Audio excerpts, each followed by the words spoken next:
અમરેલી જિલ્લામાં પણ સતત બીજા દિવસે માવઠાનો માર. અમરેલી જિલ્લામાં આજે વરસાદનું રેડ એલર્ટ આપવામાં આવ્યું છે. અમરેલી, સાવરકુંડલા, લીલિયા તાલુકામાં વરસાદ, ખાંભા, રાજુલા સહિતના તાલુકામાં બરપાદીનો વરસાદ. લીલિયા પંથકમાં વરસાદને પગલે નાવલી નદીમાં પાણી વહેતા થયા. સાવરકુંડલાના મોટા પમોદરા, જાબાળ સહિતના વિસ્તારમાં પણ માવઠું જોવા મળ્યું. ભારે પવનને કારણે કમોસમી વરસાદ થતા ખેડૂતો ચિંતાતુર બન્યા છે.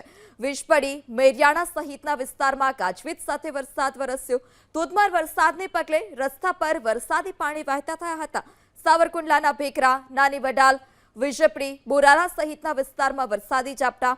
ખાંભાગીર પંથકના ગ્રામ્ય વિસ્તારમાં પણ કમોસમી વરસાદ ખાબક્યો. ખડાધાર, બોરાળા, ગીદરડી સહિતના ગામોમાં પણ માવઠાનો માર ખેડૂતોએ સહન કરવો પડ્યો. અમરેલી શહેરમાં પણ વીજળીના કડાકા ભડાકા સાથે કમોસમી વરસાદ ખાબક્યો, જેમાં કેરી, ડુંગળી, બાજરી સહિતના ખેતી પાકોમાં નુકસાનીની ભીતિ છે. તો રાજુલાના કોસ્ટલ બેલ્ટ વિસ્તારમાં પણ માવઠું જોવા મળ્યું. ડુંગર, માંડલ, ડોડિયા, બાલાપર સહિતના વિસ્તારમાં ભારે પવન સાથે વરસાદ જોવા મળ્યો હતો. વધુ માહિતી સાથે સંવાદદાતા હરેશ કુમાર ફોનલાઈનથી જોડાઈ ચૂક્યા છે.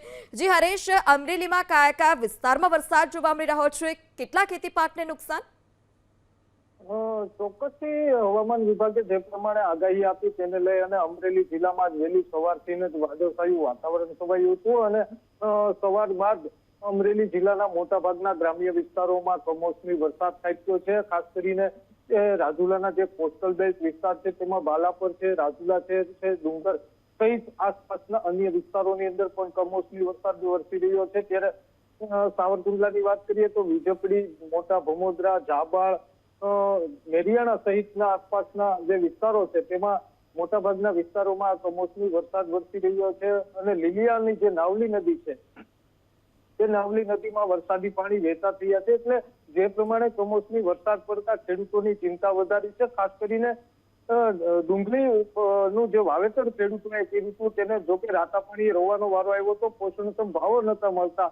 તેની વચ્ચે આ કમોસમી વરસાદે ક્યાંક ને ક્યાંક જે ખેડૂતોના મોઢે આવેલો કોળિયો કુદરતે છીનવી લીધો હોય તે પ્રકારની પરિસ્થિતિનું હાલ નિર્માણ થયું છે અને મોટા ભાગના ખેડૂતોનો હાલ અત્યારે ડુંગળીનો જે પાક જે છે તે વાડીપડામાં અત્યારે તૈયાર પડ્યો છે અને તેના ઉપર જે કમોસમી વરસાદ વરસી રહ્યો છે ને તેના કારણે ખેડૂતોને વ્યાપક પ્રમાણે નુકસાન જવાની હાલ ભીતિ સેવાઈ રહી છે. ખાસ કરીને જે બાગાયતી વિસ્તાર જે છે કેરીના આંબા ધરાવતા ખેડૂતો જે છે તેમને પણ અત્યારે પાક ઉપર કેરી આવેલી છે ને ત્યાં વરસાદ પણ ક્યાંક ને ક્યાંક બાગાયતી પાકને પણ નુકસાન પહોંચાડે તેવી સ્થિતિનું હાલ અત્યારે નિર્માણ થયું છે. એટલે કમોસમી વરસાદે ખેડૂતોને હાલ અત્યારે ચિંતામાં વધારો કર્યો છે. જી હરેશ, સમગ્ર માહિતી બદલ આભાર.